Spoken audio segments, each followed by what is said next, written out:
굉장히 가파르게 올랐죠. 5,000원부터 시작해서 28,000원대까지 갔으니까 거의 600%의 급등 수익이 나오고 있는데, 시장 점유율들을 보시면은 이렇게 벤츠, BMW, 폭스바겐, 그 다음에 기아차가 이름을 올리고 있는 상태입니다. 박스권에서 어떻게 전고점대 넘어가서 이전의 고점 여기를 갈 가능성들이 있다는 거죠. 안녕하십니까, 주식성공TV의 강한주식입니다. 자, 이후에서 아주 중요한 재료가 하나 나왔습니다. 전기차뿐만이 아니라 2차 전지에도 굉장히 큰 호재가 될 것으로 예상이 되고 있는데요. 자, 제가 지난 영상에 금양에 대해서 안 좋은 의견을 좀 피력을 했습니다. 그랬더니 이제 가지고 계신 분들 기분이 좀 나쁘실 텐데, 저는 똑같이 말씀을 드리겠습니다. 오늘도 금양이 이렇게 올라가고 있는데요. 이런 식으로 급등이 나오는 거 좋습니다. 그런데 이것을 신규로 매수하라고 추천한다라는 것들은 뭔가 잘못됐다라는 거죠. 자, 금양이 시가총액이 1조 4천억입니다. 지금 전기차 이슈를 가지고 이만큼 올랐고요. 그러니까 전기차가 아니라 2차 전지죠. 2차 전지 원통형 배터리를 LG 에너지 솔루션 다음으로 개발을 했다라는 이슈로 올랐고요. 지금 최근에 오르는 것은 또 뭘로 오르고 있습니까? 리튬 광산 개발이다라고 재료를 가지고 올라오고 있습니다. 그런데 최근 들어서는 뭐도 준비하고 있습니까? 수소 연료 전지 사업에도 진출을 하는 것으로 공시에 나와 있습니다. 자, 이렇게 재료는 뿌리고 있거든요. 그런데 여러분들, 제가 종목 하나를 좀 비교를 해드리도록 하겠습니다. 자, 금양의 일봉 차트인데요. 일봉에서 보면 굉장히 가파르게 올랐죠. 5,000원부터 시작해서 28,000원대까지 갔으니까 거의 600%의 급등 수익이 나오고 있는데, 지금도 이 종목에 대해서 좋다라고 사자라고 말씀하시는 분들이 있거든요. 그런데 이 종목을 한번 보도록 하겠습니다. 자, 케어젠 차트를 한번 보도록 하겠습니다. 5만원대부터 시작해서 16만원대까지 엄청난 급등들을 보여줬죠. 특히나 지수가 급락하는 과정에서도 6월달에 지수 급락에도 주가 방어 잘 했고요. 그리고 9월 달에도 상당히 강한 흐름들을 좀 보였다는 거죠. 자, 그런데 케어젠이 올라갔던 재료들은 뭡니까? 상당히 의미 있는 재료들을 좀 발표를 했죠. 디글루스테롤이라는 그 원재료를 FDA에서 건강기능식품 원료로 인정했다라는 얘기가 나오면서 당뇨병 치료를 건강기능식품으로 할 수 있다라는 기대감 때문에 올랐던 겁니다. 실제로 음용을 하시고 드셔보셨던 분들이 인증하는 글들도 굉장히 많이 나왔고요. 그럼에도 불구하고 주가가 내려간다는 것이죠. 왜 그러냐 하면, 자, 여기에서부터 불었던 케어젠에 대한 기대감들은 엄청났습니다. 실제로 그 디글루스테롤이라는 그 원료도 상당히 의미 있는 성과들을 좀 보여줬고요. 그런데 이런 것들이 주가가 슈팅이 나오면서 고점까지 올라갔습니다. 그런데 실질적으로 여기에서 뭘 보고 있다? 실적이 나오느냐, 그리고 이것이 기업 가치 상승으로 이어지느냐, 이런 것들을 냉정하게 바라보면서 지금은 매도 흐름들이 좀 나오고 있다는 것이죠. 그래서 역시나 금양에 있어서도 기대감 나오고 있습니다. 그죠? 그런데 그럼에도 불구하고 이게 과연 실적으로 언제 연결이 될 것인지, 이것은 미지수라는 겁니다. 그래서 신규 매수, 금양과 같은 종목들은 신규 매수 들어가면 안 된다, 이렇게 이제 말씀을 좀 드리도록 하겠습니다. 자, 그래서 오늘 서두에 말씀드렸던 대로 우리가 지금 어떤 재료들이 나오고 있는지에 대해서 한 번씩 설명을 드리도록 하겠습니다. 자, 서두에 말씀드렸던 내용들 바로 살펴보도록 하겠습니다. 재료들이 좀 나왔는데요. 그래서 우리가 전기차를 지금 매수를 해야 될지, 아니면 2차 전지를 매수를 해야 될지, 그리고 어떤 종목을 매수를 해야 되는지에 대해서 명확하게 좀 설명을 드리도록 하겠습니다. 자, 본격적인 설명에 앞서서요, 주식성공TV에서는 강한주식연구소 어플을 운영하고 있습니다. 무료 어플입니다. 누구나 들어오셔서 사용하실 수가 있고요. 제가 매일같이 브리핑을 통해서 이렇게 전체 흐름들 잡아드리고요. 매일같이 추천주도 나오고 있습니다. 그래서 종목 내가 찾기가 어렵다라고 하시는 분들은 이렇게 추천주 보고 참고를 하시면 좋을 것 같고요. 설치하시는 방법은요, 간단합니다. 여러분들 주식성공TV 영상을 검색을 하시면 제 영상이 있습니다. 제 영상 설명란에 보시면 제가 이렇게 링크를 달아놨습니다. 그래서 이 링크를 클릭하시면 누구나 무료로 사용하실 수가 있다라고 생각하시고 같이 주식 투자 잘 해보시면 좋을 것 같습니다. 자, 내용들 살펴보죠. 자, 이후에서 2035년 휘발유 디젤 신차 판매를 금지하기로 합의했다라는 기사가 나왔습니다. 자, 이 기사는 뭐겠습니까? 앞으로 2035년 이후에는 전기차밖에 팔지 않겠다, 이런 내용이라는 거죠. 그래서 내용들 한번 볼게요. 2035년 내연기관차 신차 판매를 금지를 하고 배기가스 배출도 제로로 하는 합의에 도달했다라고 나오고 있습니다. 그래서 이후 27개국에서는요, 휘발유나 디젤을 연료로 하는 신차를 2035년부터는 살 수가 없습니다. 그러면 자동차 자동차 업체들도 당연히 전부 다 어디로 들어와야 됩니까? 전기차 쪽으로 들어와야 된다는 것이죠. 그래서 프랑스 일간지에서도 분석을 한 건 현재 기술 상태에서는 사실상 100% 전기차 수소차만 승인하는 것이다 라는 내용이 나왔습니다. 그러면 굉장히 바빠질 수밖에 없겠죠.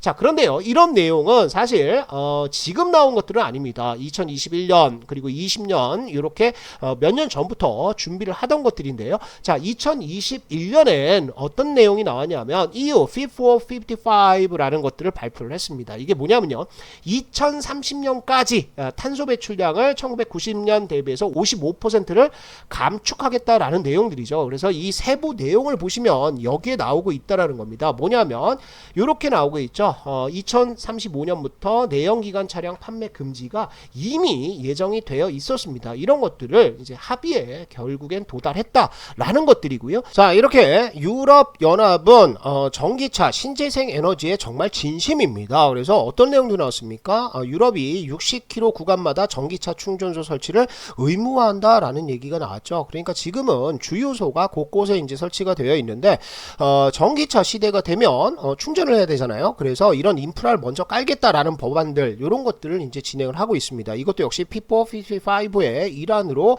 진행이 되고 있는 상태고요. 여기에 따라서 지금 석탄 연료 폐지도 첫 합의에 이르렀다라는 것들이 5월 달에 기사가 나왔습니다. 그래서 2035년까지는 전력 생산에 있어서는 탄소 배출 제로다. 이거는 무슨 얘기입니까? 결국에는 석탄 연료라든지 석유 연료를 쓰지 않고 신재생 그리고 원자력으로만 뭘 하겠다, 전력 생산을 하겠다, 이런 강한 드라이브를 걸고 있는 거죠. 그래서 우리가 유럽의 전기차 시장의 현황들을 한번 보도록 할게요. 그러면 전기차에 얼마나 지금 유럽 시장이 치열하게 각축전을 벌이고 있느냐, 요것들을 보시면 자, 이렇게 나옵니다. 2분기 유럽의 전기차 판매량이 전년 동기에 16% 증가를 했다라고 있죠. 그래서 시장 점유율들을 보시면은 이렇게 벤츠, BMW, 폭스바겐, 그 다음에 기아차가 이름을 올리고 있는 상태입니다. 그 다음에 아우디고요. 그래서 전기차 판매량들을 보시면은 독일이 28% 점유율을 가지고 있고요. 독일이 제일 많이 팝니다. 그리고 프랑스와 영국이 각각 16에서 14% 점유율을 가지고 있고요.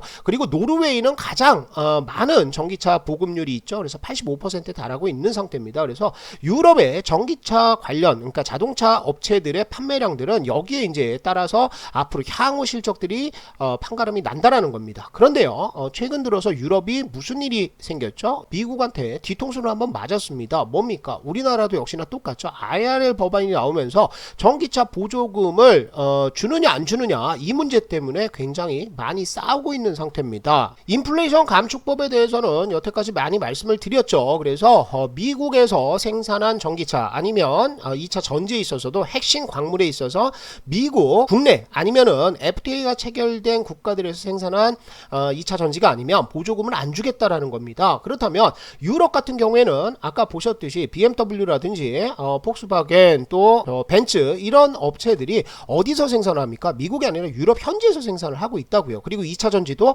어디서 들여오죠? 우리나라뿐만 아니라 지금 중국에서 들여오고 있는데, 이렇게 된다라고 한다면 외국산 전기차 요 차별 흐름에 피해를 유럽 업체들도 받을 수 있다라는 거죠. 그래서 미국의 조 바이든 정부가 유럽 연합과 태스크포스를 조직하고 요 인플레이션 감축법 해법을 논의하기로 했다라는 내용들이 나오고 있습니다. 그런데 여러분들 보시면은 옐런 장관이 한마디 했죠. 법이 그렇게 돼 있으니까 법을 따라야 된다라고 얘기를 했기 때문에 협상에는 난항을 겪을 가능성들이 있는데, 어찌됐든 유럽도 정책적으로는 전기차만을 팔겠다라는 정책을 내놨음에도 불구하고 미국 시장에 진출을 못하는 안 좋은 상황에 놓여져 있다라는 겁니다. 자, 이렇게 미국의 뒤통수를 맞았던 유럽에서도 맞불 작전이 좀 나오고 있죠. 그래서 여론전이 좀 나오고 있는데 어떤 겁니까? 자, 유럽 연합에서 중국과 미국 전기차를 견제하기 위해서 미국의 인플레이션 감축법과 같은 유사한 정책이 필요하다라는 지적이 나왔습니다. 이게 어디서 나왔냐면 유럽 운송 환경 연합에서 나왔습니다. 그런데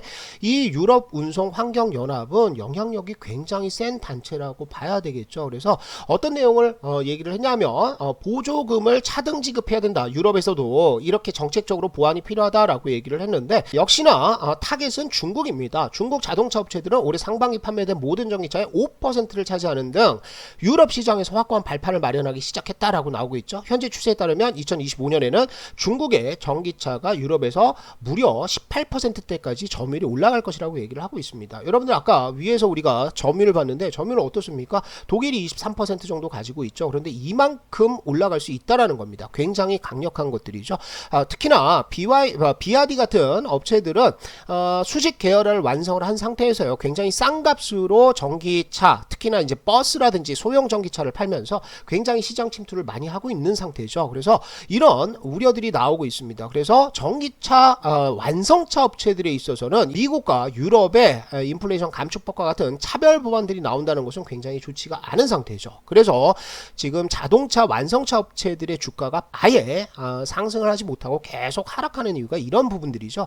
자, 또 한 가지 있습니다. 우리가 전기차냐 완성차 종목들이냐 아니면 우리가 2차 전지냐를 봐야 됐을 때 뭘 봐야 됩니까? 자동차 업종들은 전통적으로 N달러 환율에 굉장히 영향을 많이 받습니다. 왜냐하면 아직까지 전기차 관련해서 판매량들이 크게 비중을 차지하고 있지는 않습니다. 나머지는 전부 다 뭐라는 거예요? 내연기관차라는 거죠. 그래서 이게 점진적으로 어떻게 전기차가 점차 점유율을 가져갈 테지만 아직까지는 캐시카우 역할을 하고 있고 매출의 대부분을 차지하는 것은 내연기관이라는 겁니다. 그래서 이 내연기관차들 관련해서는 일본과 우리나라가 경쟁을 하고 있죠. 그래서 이렇게 엔화가 약세로 가서 일본 차의 가격 경쟁력, 수출 경쟁력이 생겼을 때는 자동차 업종 상승하기 어렵다라는 거죠. 그래서 전기차 관련해서는 우리나라에서 투자할 수 있는 것들이 현대차, 기아밖에는 없는데 요 환율이 어디까지 130엔대까지 내려오지 않고서는 완성차 업체들에 있어서는 우리가 조금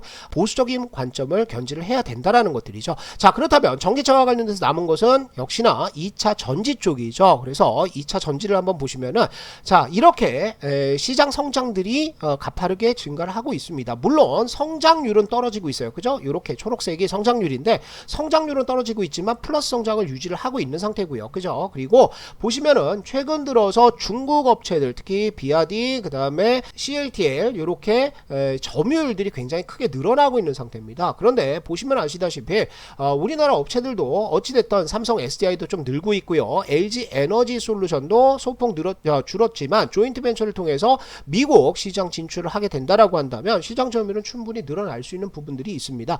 자, 또 하나는요. 우리 한국 배터리 3사가 만드는 대부분의 배터리들은 뭡니까? 리튬이온 배터리죠. 그래서 리튬이온 배터리가 한 차례 성장을 했습니다. 그래서 2022년에 성장을 쭉 했다가 약간 정책이 있는데 우리가 이제 봐야 되는 것은 뭐냐면 LFP 배터리의 침투율을 한번 보도록 하겠습니다. LFP 배터리는 뭐죠? 인산철 배터리죠. 그래서 인산철 배터리는 주로 중국에서 많이 만들고 있습니다. 시장 점유율도 제일 높고요. CATL이라든지 아니면 BID에서는 인산철 배터리를 중심으로 해서 저가 전기차 공급에 굉장히 공격적으로 나서고 있는 상태입니다. 자, 그런데 보시면은요. 글로벌 시장에서 인산철 배터리의 침투율은 거의 40%에 육박을 하고 있는 상태죠. 그리고 미국도 12% 정도의 점유율을 가지고 있는데 자, 보시면 아시다시피 2021년 이후에는 인산철 배터리의 침투율이 상당히 많이 낮아지는 모습을 보여주고 있습니다. 오히려 3원계 배터리 점유율이 조금씩 높아지고 있는 상태를 보여주고 있죠. 자, 중국은요 내수 시장의 영향 때문에 LFP 인산철 배터리의 침투율이 55%대까지 올라가고 있는 상태고 유럽은 가장 낮은 모습을 보여주고 있습니다. 자, 유럽이나 미국에서 우려하는 것들은 이런 것들이죠. 중국의 LFP 배터리 이런 것들이 시장 침투를 하면서 같이 중국의 전기차 그 시장 점유율 올라가는 것을 좀 막으려고 하는 흐름들인데 이런 흐름들에 따라서 전기차 완성차 시장에서는 모르겠지만 우리나라 3원계 배터리를 주로 만드는 LG 에너지 솔루션이라든지 아니면은 삼성 SDI, SK온이 수혜를 받을 수 있다라는 전망들이 좀 나오고 있는 것들이죠. 자, 그렇다면 2차 전지 시장에 있어서 중요한 이슈들이 뭐가 나왔느냐 이런 것들을 보도록 하겠습니다. 외교부에서 인플레이션 감축법 유예를 제안을 했죠. 그런데 이런 것들은 아직 진행 중입니다. 그리고 미국이 쉽게 양보를 해주지 않기 때문에 정치적인 해법이 나오지 않는다라고 한다면 어렵다라는 겁니다. 그렇다면 전기차에 있어서는 약간 악재로 볼 수가 있겠죠. 그 다음에 버크셔 해서웨이에서 BID 매각을 했습니다. 아무래도 인플레이션 감축법 때문에 그 중국 내수 시장에만 집중을 할 수밖에 없는 중국 전기차 업체들 매력이 좀 떨어진 것이겠죠. 그래서 전량 매도를 했고요. 중국의 전기차 시장은 성장률들은 조금씩 꺾이고 있는 상태입니다. 자, 이제 중요한 것들인데요. 뭐가 나오냐면 미국 정부에서 배터리 재활용 프로그램을 시작을 했습니다. 3억 달러 이상 규모의 저 배터리 재활용 시장 지원들이 좀 나오고 있는 상태이고, 또 하나는 뭡니까? SK 에코플랜트 배터리 재활용 얘기도 나오고 있습니다. 성일하이텍 강조드렸던 종목은 추가 투자를 검토를 하고 있다라는 것들이죠. 그래서 최근 들어서 나왔던 2차 전지의 이슈들은 뭐가 많다? 중국 시장들에 있어서는 엑시트하는 흐름들이 정책적으로나 아니면 투자 시장에서도 그렇게 나오고 있는 상태고요. 더 중요한 것은 지금은 리튬 가격 상승, 원재료들의 가격 상승에 따라서 재활용 관련 투자들이 집중적으로 나오고 있다, 이렇게 보셔야 될 것 같습니다. 그래서 자, 이런 흐름에 따라서 우리나라에서도 ETF 출시가 예정이 되어 있는 상태입니다. 다음 달 1일이라고 하니까 11월 1일 내일이 되겠죠. KB 자산운용이 국내 최초로 KB스타 배터리 리사이클링 아이셀렉트 상장지수 펀드 ETF를 상장한다라고 발표를 했습니다. 그래서 이 ETF는요 총 26개 종목들이 편입이 되는데, 대표 편입 종목이 뭡니까? 성일하이텍, 코스모화학, 에코프로, 세비캠입니다. 요것들은 제가 다 강조를 드리고 유튜브를 통해서 중요한 종목들이다 라고 말씀을 드렸었죠. 그래서 이 배터리 리사이클링 시장은 2035년까지 연평균 34% 엄청난 성장입니다. 이렇게 성장을 할 것이고요. 2035년 배터리 핵심 광물 수의 최대 30% 까지가 리사이클을 통해서 생산될 것으로 예상이 된다, 이렇게 나오고 있습니다. 자, 정리를 하자면 이런 거예요. 지금 2차 전지 관련주들, 최근 들어서 말씀드렸던 에코프로라든지 포스코 케미칼, 이런 종목들이 30% 이상의 급등들이 좀 나왔습니다. 에코프로도 여기서 말씀드린 이후에 정고점대 돌파하는 흐름들까지 나오면서 굉장히 좋아지고 있는 상태죠. 그 다음에 포스코 케미칼도 역시나 안 빠집니다. 여기서 유튜브 통해서 계속 집중적으로 중요한 종목이니까 매수해라 라고 말씀을 드렸었죠. 그런데 이제 보시면 상승의 탄력들은 조금씩 떨어지고 있는 상태입니다. 고점 올라가서 시가총액의 부담도 있는 상황이고, 수급들이 지금 반도체 쪽, 삼성전자, SK 하이닉스 쪽으로 옮겨가고 있기 때문에 약간 분위기가 조금 쉬어가는 분위기가 나오고 있습니다. 하지만 에코프로 같은 경우에는 11선 눌림목 잘 갖고 있어서 한 번의 상승들은 나올 수 있는데, 전고점대 이거 돌파하면서 추세적으로 길게 갈 수 있느냐, 이런 것들은 조금 부담스러운 자리라는 거죠. 그렇기 때문에 오늘 매수가 어디로 들어갑니까? 성일 하이텍 쪽으로 들어가고 있는 상태입니다. 성일 하이텍도 오늘 장 초반에 5% 이상대까지 급등을 한 상태고요. 그 다음에 세비캠 역시도 급등세를 좀 보여주고 있는 상태입니다. 그렇다면 우리가 전기차와 2차 전지를 봤을 때 2차 전지 쪽이 낫다라는 거죠. 왜 그렇습니까? 이 전기차 관련해서는 정책적으로 뭔가 풀려야 되는 부분들이 많고요. 그 다음에 엔화 약세에 따라서 지금 환율 시장에서도 굉장히 불리한 상태라는 겁니다. 그렇다면 유럽의 이런 2035년 이후에는 전기차만 팔겠다라는 정책들의 수혜는 당장은 어디로 갈 가능성이 있다? 2차 전지 쪽으로 수급들이 좀 쏠릴 가능성들이 있다라는 거죠. 그런데 2차 전지에 있어서도 양극재 시장보다는 일단 그동안 못 오르고 쉬었던 이런 폐배터리 관련주들의 수급들이 조금 더 몰릴 가능성들이 있다라는 겁니다. 자, 일봉 차트 흐름들 보시면은 요게 살짝 하락하는 흐름들이 보였어요. 박스권을 살짝 이탈했지만, 여기에서는 무슨 이슈가 있었습니까? 이제 보호예수 해제라는 이슈가 있었는데 거래량이 그렇게 많지 않았죠. 그리고 실제로 보호예수가 해제된 이후에 그 당일날부터 이제 오르기 시작해서 지금 다시 21선 위로 올라가는 모습들을 보여주고 있는데, 자, 또 하나 이슈가 있다면요, 성일 하이텍은 아직 확정되지는 않았지만요, 저 12월 1일날 코스닥 150 종목 재선정이 있죠. 그래서 여기에 들어갈 가능성들이 있어 보입니다. 그렇다면 요때까지는 아마 미리 매수해 놓으려는, 포트에 채워 놓으려는 기관들의 매수세가 들어올 가능성들이 있습니다. 그래서 12월까지는 가자. 그런데 우리가 12월 되기 전에는 한번 매도 타이밍을 잡아봐야 되는 것이, 코스닥 150에 들어가면 뭐가 나옵니까? 공매도가 가능하기 때문에, 그러면 공매도 물량에 밀려 내려올 가능성들이 있다. 그래서 최근에 이 상승세 보면은 어떻습니까? 바닥 두 번 잡았고요, 살짝 이탈했지만 다시 바로 올라오면서 박스권 흐름들을 보여주고 있는데, 이 박스권에서 어떻게 전고점대 넘어가서 이전의 고점 여기를 갈 가능성들이 있다는 거죠. 그래서 여기 올라갔을 때, 근처 올라갔을 때 16만원 이상권에서는 한번 매도 타이밍 잡아보고, 그 다음에 코스닥 150 편입이 결정이 된 이후에 공매도가 나오는지에 따라서 나머지 물량들을 좀 정리를 하시면 좋을 것 같습니다. 세비캠도 역시나 마찬가지로 박스권 하단을 이탈하는 모습들을 보였습니다. 그런데 매도 물량 얼마 없고요, 다시 강하게 매수 들어오면서 지금 올라오고 있는 상태인데, 세비캠도 역시나 어디까지 이전에 요 지지선 이탈했을 때 여기까지는 한번 우리가 볼 수 있는 자리가 나오지 않을까 이렇게 생각하고, 지금은 2차 전지 중에서도 폐배터리 쪽으로 한번 가보신다 이렇게 생각하시면 좋을 것 같습니다.